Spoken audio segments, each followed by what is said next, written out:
berusaha menjawab sesuai apa yang menjadi hasil bacaan saya dan sumber-sumber yang saya baca. Nanti ini saya tambah oleh teman-teman. Terkait dengan pertanyaannya Pak Nurdin terkait dengan kiamat Indonesia, apakah di Indonesia sudah kiamat? Ya baik, apakah kiamat jasadiyah dan mengenai roh? Saya sedikit mengulang dari referensi yang pernah saya baca dulu dan sempat didiskusikan di S2 kemarin terkait dengan eskatologi tentang agama Islam dan Katolik. Ini merupakan studi komparatif. Nah, di situ dikatakan bahwa seluruh agama Islam memiliki paham tentang hari kiamat. Bahkan Katolik pun juga memiliki paham tentang kiamat, tetapi kata kiamatnya dia kiaskan menjadi akhir zaman. Nah, jadi berarti kalau kita pahami bahwa semua agama memahami tentang akhir zaman itu terkait dengan eskatologi, bahwa eskatologi ini berasal dari kata Yunani, artinya akhir, final, sedangkan logos adalah merupakan ilmu. Jadi ilmu tentang mempelajari peristiwa-peristiwa yang terjadi dari zaman tersebut. Nah, kalau dikatakan apakah kiamat Indonesia, kiamat ini dari apa namanya referensi yang saya baca itu bahwa kiamat itu terbagi dua. Ada kiamat sughra dan ada kiamat kubra. Kiamat sughra adalah kiamat kecil, yang kedua kiamat kubra itu kiamat besar. Kiamat yang kecil ini salah satu yang menjadi bukti nyata dalam diri kita adalah kematian. Itu adalah kiamat sughra. Bahkan ada dua referensi yang pernah saya baca bahwa di antaranya kiamat-kiamat sughra itu misalnya matinya seorang ulama, dicabutnya ilmu-ilmu pengetahuan, itu semua merupakan bagian daripada kiamat sughra. Terjadinya perzinahan yang begitu merajalela, mabuk-mabukan di sana sini, nah itu juga terjadi merupakan kiamat sughra, kiamat kecil. Adapun kiamat besar itulah dikabarkan dalam Al-Quran, di mana terjadinya hancurnya bumi ini, dan proses mengenai hari kiamat itu kita lebih banyak bisa melihat dari juz 30. Karena di juz 30 itu hampir dari setiap suratnya itu lebih dominan itu membahas tentang kiamat, al-qariyah, ya, hari kiamat. Kemudian di apa lagi?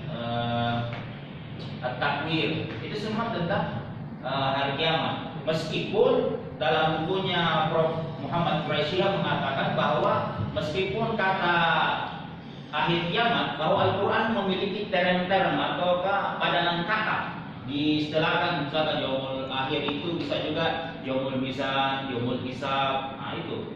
Jadi terkait dengan pertanyaannya Pak Syafriwan bahwa hari akhir dan alam akhirat itu sangat terkait, karena awal bermula dari kiamat besar itu adalah ketika ditiupkannya trompet yang dilakukan oleh malaikat Israfil. Nah, kalau dikatakan kiamat jasadiyah, saya katakan bahwa kiamat jasadiyah itu adalah kiamat yang meninggal dunia, Ustaz. Ya. Nah, adapun dengan ruh itu kan kembali kepada Allah.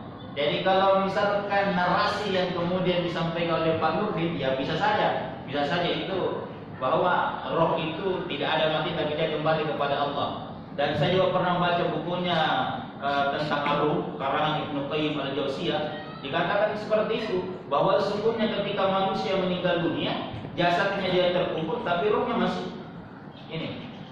Dia kembali kepada Allah. Makanya inna lillahi wa inna ilaihi raji'un. Ya, terkait seperti itu ya. Nanti ditambahkan teman-teman. Kemudian tadi Pak Haryadi membahas tentang dekat. Ya. Tadi tentang dekat, saya kan diminta tentang tafsirnya. Saya bukan ahli tafsir, tapi saya akan mengutip dari pendapatnya Profesor Dr. Quraisyah. Di sini dikatakan bahwa Prof. Quraisyah mengambil dari Quran surah Al-Isra, jadi surah ke-17 ayat 51. Di situ dikatakan mata huwa, kapankah itu hari kiamat? Demikian tanya kaum musyrik, lalu Nabi SAW perintahkan oleh Allah Allahumma shalli wa sallim untuk menjawab, qul asa ayyakuna qariban, katakanlah boleh jadi dia dekat. Surah Al-Qamar ayat 64, apa tara as-sa'atu wa asyaqqal qamar, bahwa telah dekat hari kiamat dan telah terbelah bulan. Kemudian ada juga di Quran surah Al-Anbiya, kemudian Nabi sabdakan, bahwa aku diutus dan perbandingan antara masa utusku dengan hari kiamat adalah seperti sambil menggandengkan kedua jari-jarinya, yaitu jari telunjuk dan jari tengah. Ya kira-kira seperti ini. Ya katakan seperti ini. Nah, kemudian adapun tafsir dari yang disampaikan oleh Pak Quraisy yang mengatakan dari hadis itu bahwa apakah hadis dan ayat menunjukkan kedekatan hari kiamat dari segi waktu, boleh jadi. Tetapi ketika itu tidak dapat dipahami bahwa kedekatan itu hanyalah dalam arti besok 1000 atau 10.000 tahun ke depan, kedekatannya boleh jadi juga dibandingkan dengan umur dunia yang telah berlalu sekian ratus juta tahun.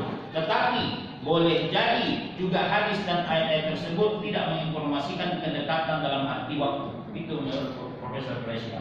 Kalau ada pendapat lain, ya mungkin saya kira sudah terkabul semua. Sudah Luar biasa. Oke. Merangkap kali.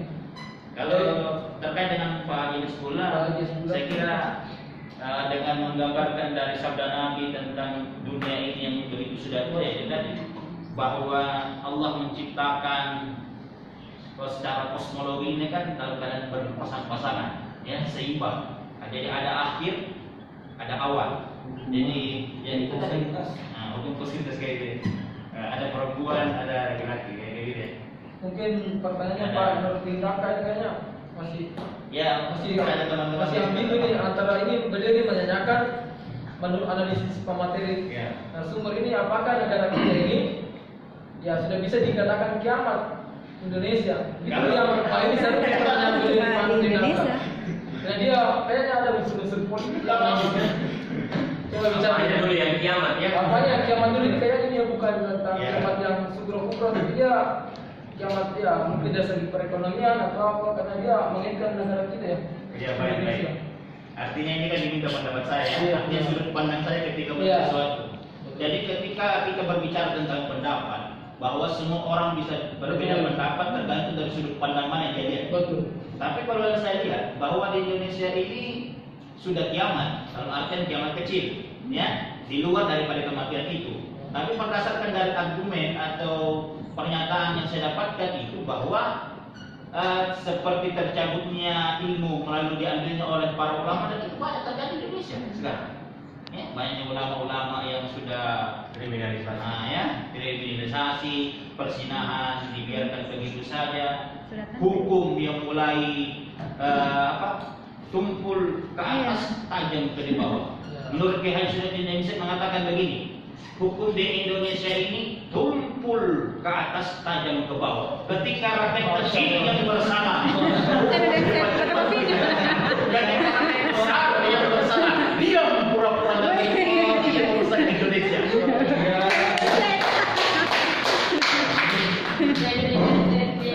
Saya Desiani ke Sulawesi Selatan. Kasih kaya. belajar Bilang yang mahal itu. saya rasa ya itu pandangan dari Bapak Suprandi, perihal pandangan dari Bapak Nurdin Daka. Mungkin Coba saya. ada sedikit masukan atau tambahan. Terima kasih. Assalamualaikum warahmatullahi wabarakatuh. Waalaikumsalam warahmatullahi wabarakatuh. Saya melanjutkan dari jawaban dari saudara pemakala bahwa benar apa yang kita lihat bahwa sudah ada tanda-tanda kiamat ya. Bukan cuma di Indonesia tapi seluruh negara sudah ada. Yaitu ya di satu sisi kita lihat bahwa apa yang dijelaskan tadi bahwa sudah ada sesama perempuan dan sesama laki-laki itu adalah tanda-tanda sama-sama suka sesama jenis ya, itu juga sudah tanda-tandanya. Kemudian sudah ada tsunami ya, sudah ada gempa. Nah itu semua sudah tanda-tanda daripada kiamat. Dan kemudian juga para ilmuwan, pemikir-pemikir sudah banyak yang meninggal sekarang, itu juga sudah tanda-tanda daripada kiamat ya. Saya kira itu saja saya tambahkan. Jadi tambahan dari Ibu Pak tadi, Bu dosen. Ya, saya persilakan Pak Haji. Tambahan juga. Tambahan kepada.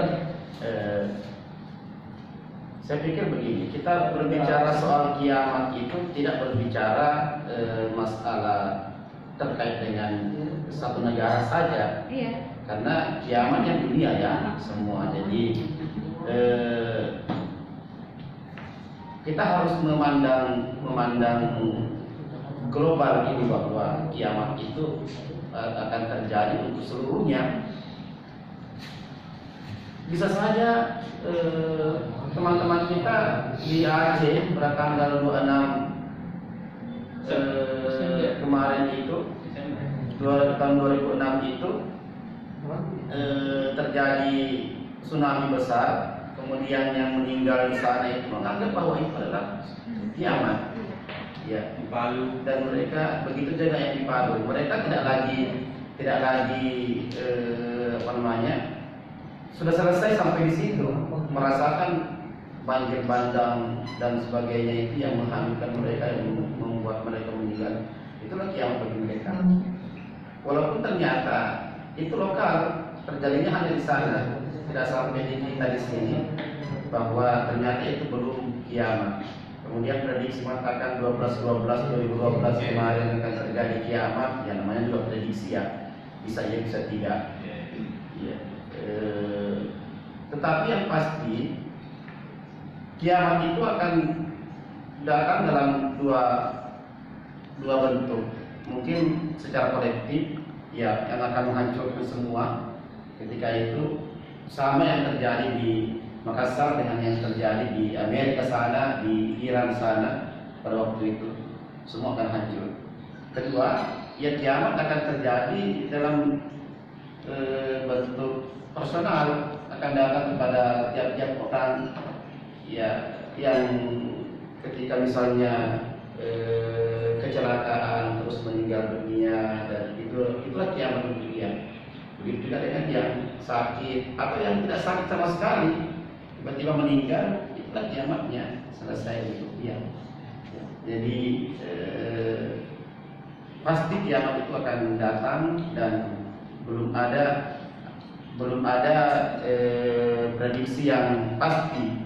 Kalau kemarin itu ada Ustadz Zulkifli yang mengatakan bahwa Ramadan kemarin ini akan terjadi huru-hara sampai terjadi perang dan sebagainya yang mengarah pada kiamat, kehancuran bumi. Ternyata itu juga sama dengan prediksi yang 2012 itu.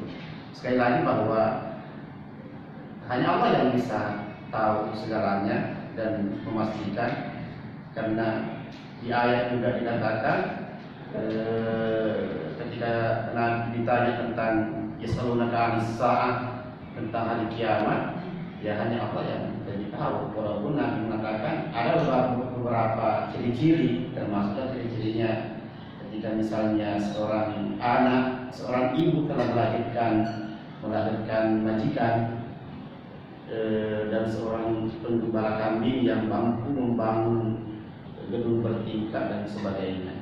Ya, itu semua analogi bahwa ketika itu ya pasti korupsi yang merajalela, ya, dan sebagainya. Itu begitu tambahannya. Terima kasih. Yang juga gambar dari Pak Ajas pulang. Saya silakan Ibu Aminah. Waalaikumsalam warahmatullahi wabarakatuh. Sebelum memberikan komentar dengan tambahan, saya ingin menanyakan Prof, nanti apa sih membedakan kenapa di terminologi yang seperti itu ada terminologi, ada kata kiamat, ada yaumul akhir, ada al-qari'ah. Kenapa Tuhan membedakan itu? Al-Waqi'ah? Iya. Al-Waqi'ah? Al-Waqi'ah. Iya. Itu maknanya apa? Kenapa dibedakan? Apakah ada makna tertentu di balik kata-kata al-qari'ah, al-waqi'ah, yaumul akhir, kiamat? Ya. As-sa'ah. Saat juga. Ya. Waktu. Iya. Itu tadi ayatnya. An-sa'ata atiyatun. Ya, mungkin ada makna yang membedakan antara satu dan lain. Nah, saja terkait dengan kiamat yang tadi sudah teman-teman semua juga paparkan. Kiamat itu bentuk dari penyempurnaan alam semesta, ya, teknologi bagi manusia dan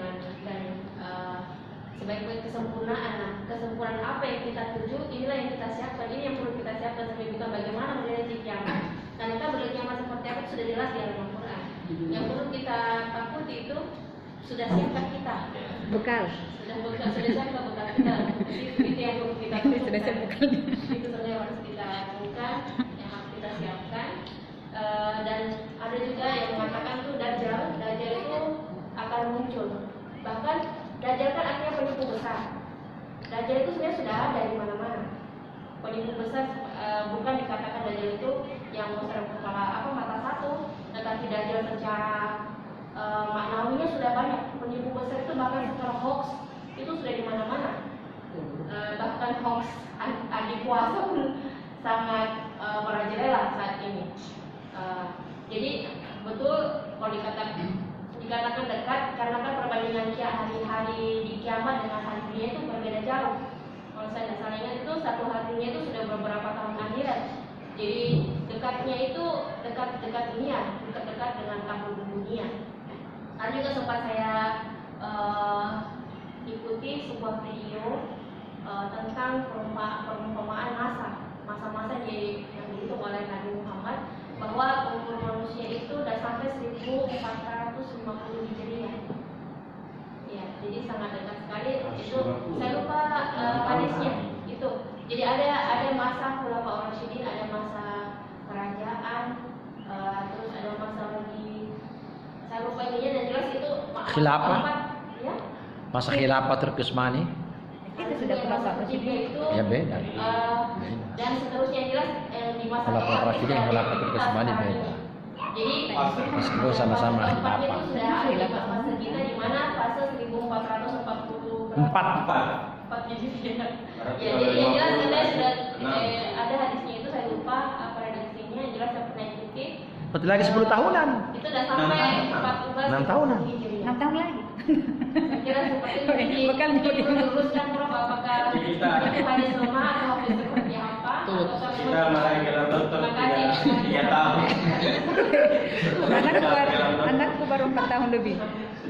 Itu pendengaran hadis ya atau Bagaimana hadisnya, sahih atau bagaimana? 1500 tahun. 1000 sampai 1450 Hijriah. Kan sekarang 1444 Hijriah.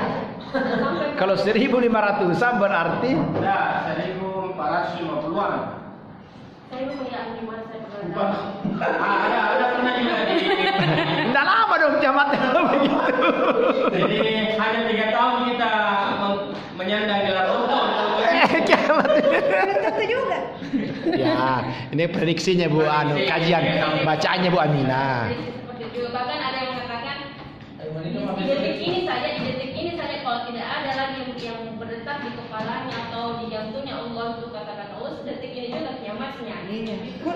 Kalau begitu masih jauh kiamat dong. Ya, belum tentu. Karena masih dulu Satu detik itu tidak ada yang ingat sama sekali. di seluruh dunia kan masih menyebut masih sholat terus orang masih azan terus berkelum itu masih jauh Pak. Masih ada. Sampai yang mana jangan takut. Masih ingat ya. Masih insya Allah masih jauh. Masih ingat kepada Allah, jadi masih jauh ya. Masih bisa profesor. Insyaallah. Tadi kalau Allah yang menghendaki pun berarti jadi. Ya, itulah tambahan dari Ibu Aminah. Mungkin masih ada tambahan teman-teman seputar kiamat ini. Oke, cukup.